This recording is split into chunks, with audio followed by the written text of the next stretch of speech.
The Dyatlov Pass Incident. February 1959. 9 young hikers set out on Kolat, the mountain of the dead. They were skilled, laughing, alive with plans.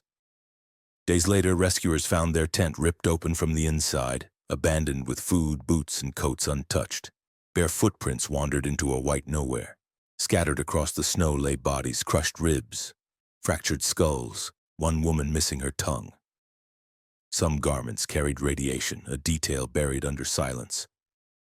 Officials called it a compelling natural force, but nothing about this was natural.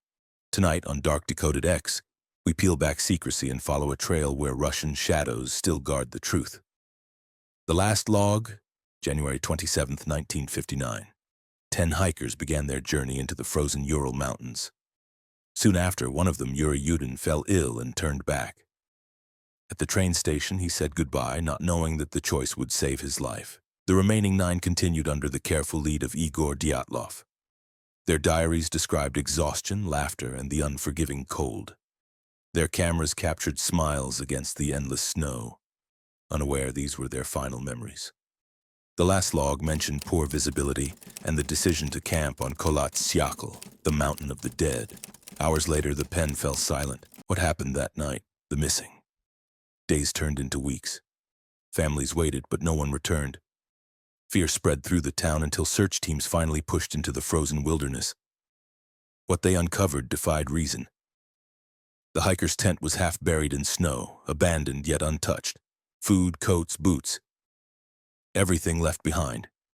But the canvas wasn't torn by the wind. It had been ripped open from the inside, as if someone had clawed their way out. In the snow, rescuers followed barefoot tracks leading away into the blizzard and then vanishing into nothing.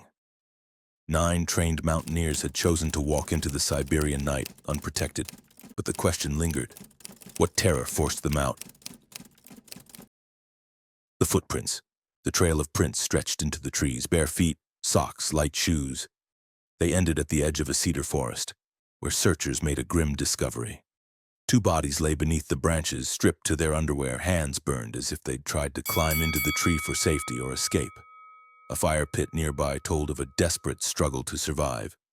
Yet the burns on their bodies hinted at something more than frostbite. The scene raised questions no avalanche could answer. Why were they half-dressed in sub-zero cold? What had forced them into the forest? And where were the others? The tree of desperation. Searchers turned their eyes to a towering cedar tree near the abandoned camp. Its highest branches were snapped, as if someone had climbed desperately, reaching for a vantage point or escaping something unseen in the dark. Beneath the bark, rescuers found torn fragments, traces of skin, and proof of frantic struggle. The snow told another story. Faint marks, almost like a fight, half erased by the storm. To investigators, it felt wrong, unnatural, as though the mountain itself hid the truth. But the real horror was yet to come. Deeper in the ravine, 4 more bodies waited, broken, brutalized. What had hunted them in that frozen wilderness? If this mystery already chills you, wait until you hear what comes next. Hit subscribe, turn on the bell, and stay with me because the next clue might change everything you thought you knew about Dyatlov Pass. The ravine. Weeks later, as the snow melted, 4 more hikers were uncovered in a nearby ravine. Their injuries were horrific. One woman's eyes were missing, another's tongue torn out, ribs and skulls shattered with the force of a car crash, yet no external wounds, no bruises that could explain the destruction inside their bodies. Some wore scraps of clothing taken from the dead near the cedar, desperate attempts to cling to life. But investigators found radiation on their garments, levels far beyond what nature could explain. Was this an accident or the aftermath of secret military tests? A silent Dyatlov Chernobyl. Secrets buried in snow.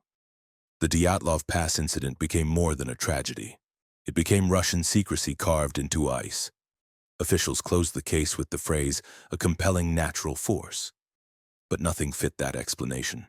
Missing eyes, shattered bones, a tent ripped open from within, radiation, and whispers of glowing orbs drifting across the sky. Families begged for answers but received sealed coffins, censored reports, and vanished photos. Rescuers spoke of being warned into silence. The Soviet Union erased the case as if it never happened, but silence breeds suspicion. If this were only nature, why bury the truth so deep it remains frozen, untouchable, even today?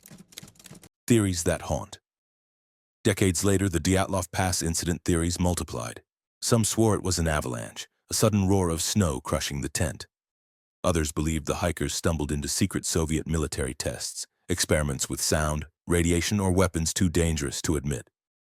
But many whispered of UFOs. Villagers reported glowing orbs drifting in the storm and lights dancing across the Ural sky. The same night the hikers died.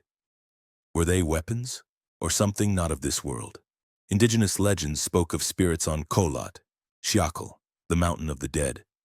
Social studies classrooms, true crime podcasts, and even comparisons to Dyatlov and Chernobyl kept the case alive.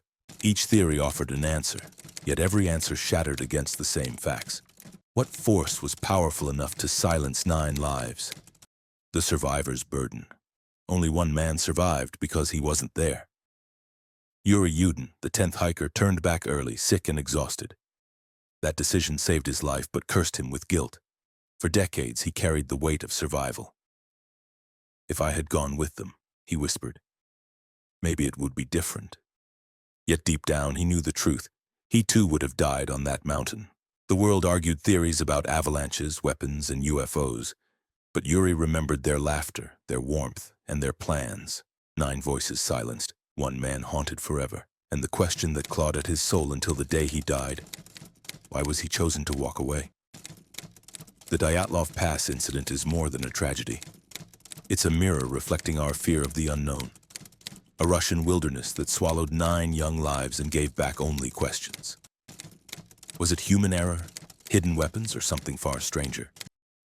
Theories clash, but certainty slips away like snow in the wind. Every document censored, everybody examined, and every story retold keeps the legend alive. And perhaps that's the point. Some mysteries were never meant to be solved. Yet one question remains, echoing through time. If you camped on the mountain of the dead tonight, would you survive until morning? Some mysteries may never be solved, but here we'll keep decoding the darkness together. So if this story pulled you in, hit like, drop your thoughts in the comments, and subscribe with the bell on. You never miss what the shadows are still hiding.